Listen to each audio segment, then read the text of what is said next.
राधे राधे मित्रों। अक्सर लोग दुश्मनी निकालने के लिए उनके नाखून का प्रयोग करके टोटका करते हैं, क्योंकि नाखून में पूरे शरीर का सबसे ज्यादा ऊर्जा होती है। इसलिए शास्त्रों में नाखून काटने के दिन भी बताए गए हैं। आज हम आपको नाखून के कुछ उपायों के बारे में बताने जा रहे हैं जो आपकी किस्मत को बदल सकते हैं। आइए जानते हैं नाखून के टोटकों के बारे में। अक्सर आपने नाखून के टोटकों के बारे में सुना या देखा होगा कि किस तरह नाखूनों का प्रयोग टोटकों में किया जाता है।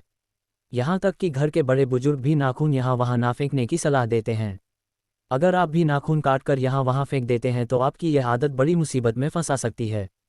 तंत्र शास्त्र में नाखून को लेकर कई तरह बातें बताई गई हैं और इसके लिए कुछ उपाय या टोटके भी बताए गए हैं जो आपकी किस्मत को चमका सकते हैं।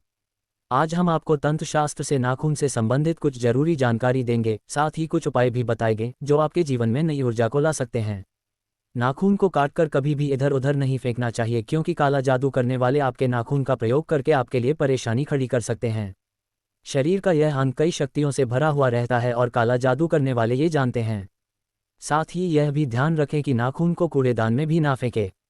नाखून काटने के बाद सभी नाखून को एक जगह इकट्ठा करके कागज में रख लें और किसी मिट्टी में दबा दें। नाखून को कभी भी सूर्यास्त के समय नहीं काटने चाहिए, ऐसा करने से दोष लगता है। सूर्यास्त का समय ब्रह्म मुहूर्त की तरह पूजा पाठ का होता है, इसलिए इस समय नाखून नहीं काटने चाहिए। ऐसा करने से व्यक्ति का आभामंडल खराब हो जाता है और किसी काम में मन नहीं लगता है, जिसकी वजह से धीरे धीरे सभी चीज़ों में पीछे होने लगते हैं।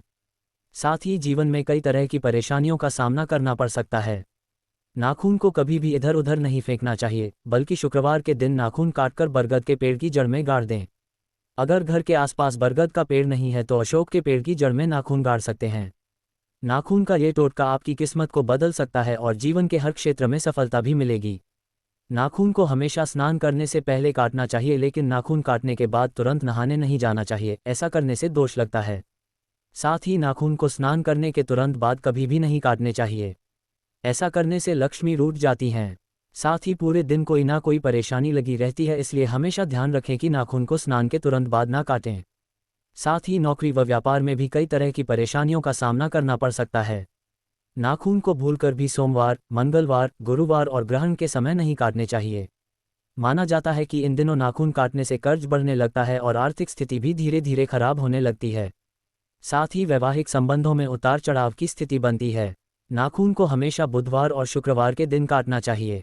इन दिनों नाखून काटने से सभी तरह के दोष दूर होते हैं और सुख समृद्धि के शुभ योग बनते हैं। अगर आप चैनल पर नए हैं तो चैनल को सब्सक्राइब करना मत भूलिएगा। दोस्तों, हम आपसे मिलेंगे अगले वीडियो में, तब तक के लिए राधे राधे मित्रों।